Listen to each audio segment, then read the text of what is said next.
დღეს განვიხილავ 4 წიგნს. ორი იქნება ქართველი ავტორის, ორი იქნება უცხოელი ავტორის. ива ფეზუაშვილის ბუნკერი,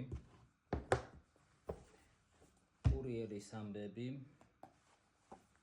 თემურ ხვეშვილი, ისმაილ კადარე, გახლეჩილი აპრილი და სიმღერა აქილევსზე, მადელენ მილერი. ამ 4 ტექსტს ჩემი აზრით აერთიანებს ერთი საერთო თემა, რასაც ქვია კონსტრუქციების მსხვერპლი ადამიანები.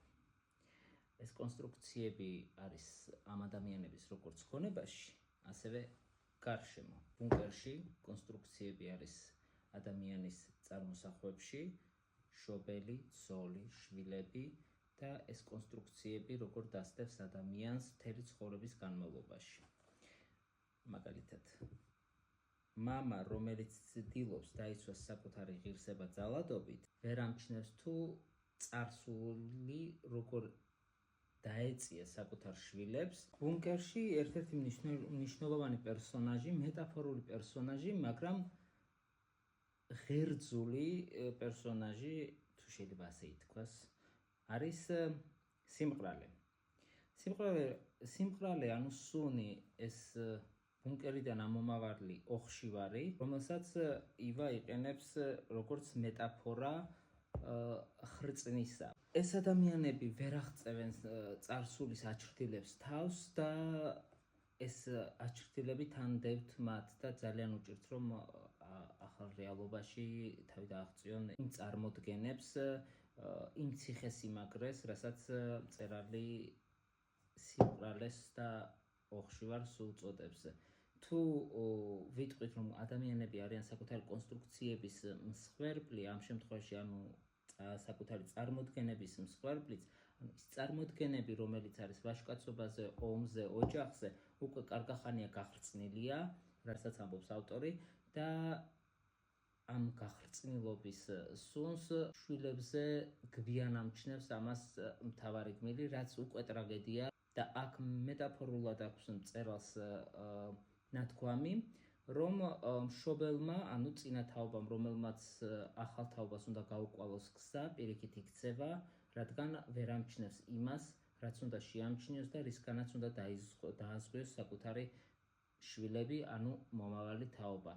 ეს წიგნი კარგად აღწერს პოსტსაბჭოთა საქართველოს მდგომარეობას და ერთგვარი რეფლექსია არის 90-იანებზე და 90-იანების შემდგომაც შეგვიძლია თქვათ, რომ დღევანდელობასაც ძალიან კარგად აღწევს იმ ბრძოლას ახალსა და ძველ თაობას შორის, რაც მაგალითად მიმდინარეობს თუ გინდა ჯენზი თაობასა და ძველ თაობას შორის. კურიერის ამბები. პირველად რომ წავიკითხე ეს წიგნი, ჩემზე არ დატოვა დადებითი შთაბეჭდილება, რადგან უკანაც კი მაქვს მიწერილი წუწუნის საოცარი ქრონიკები. ასეთი შთაბეჭდილება დატოვა ამ წიგნმა. ეს წიგნი არის ადამიანის ტყვეობაზე და კერძოდ ადამიანის კონსტრუქციებზე, რასაც ქმნის ამ კონსტრუქციას ქმნის ის გარემო და ის გაჭირვებულობა, რაც ადამიანს გარშემო თან სდევს. კურიერის ამბები ძალიან კარგად აღწერს კურიერის ყოფას იმ გაჭირვებასა და ეკონომიკურ სიდუხჭირეში, რაც თან ახლავს გარემოს და კონსტრუქციებს. უნდა ითქვას, რომ საკუთარი წარმოდგენები და საკუთარი ემოციები ამ ადამიანს ყოველ ნაბიჯზე დასდევს და ყოველ ნაბიჯზე ხელს უშლის მიაღწიოს იმას, რაც მას უნდა.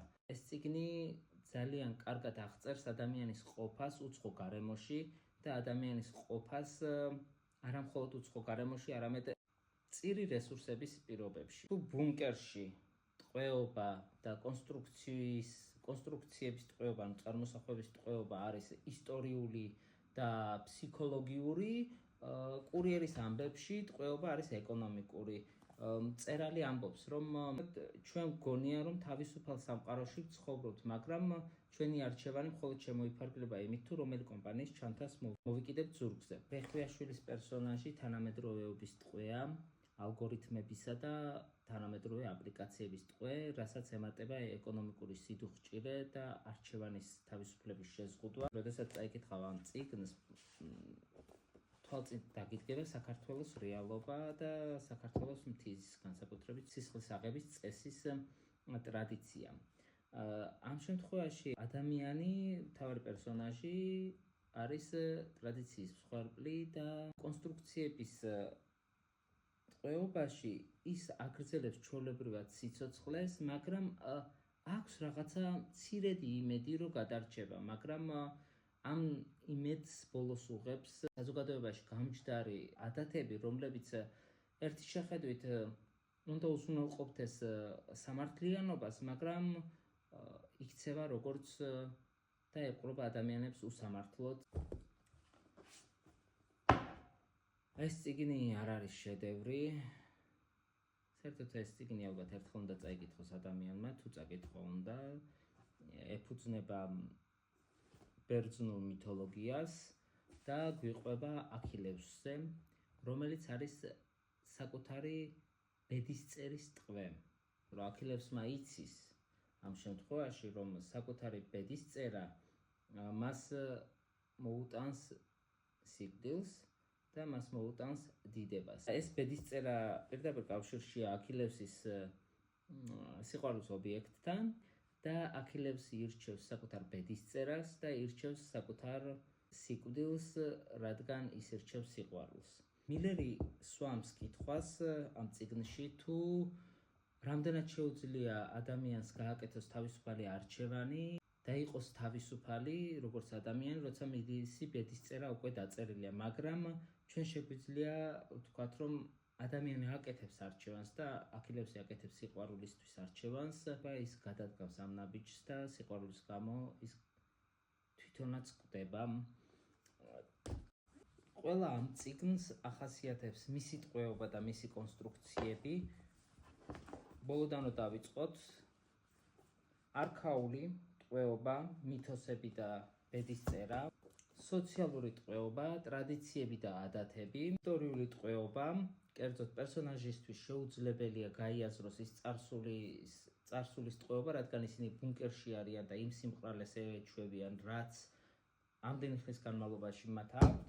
და თანამედროვე ტყვეობა, ეკონომიკური ტყვეობა, კერძოდ აპლიკაციებისა და თანამედროვე შრომის ტყვეობა და ადამიანები თუ არ გამოიჩენენ სოლიდარობას ერთმანეთის მიმართ, სისტემა იმდენად დიდია, რომ ის ჩაიკარგება, ერთი ადამიანი ჩაიკარგება მასში და ეს იქნება მატერიალური ტყვეობა.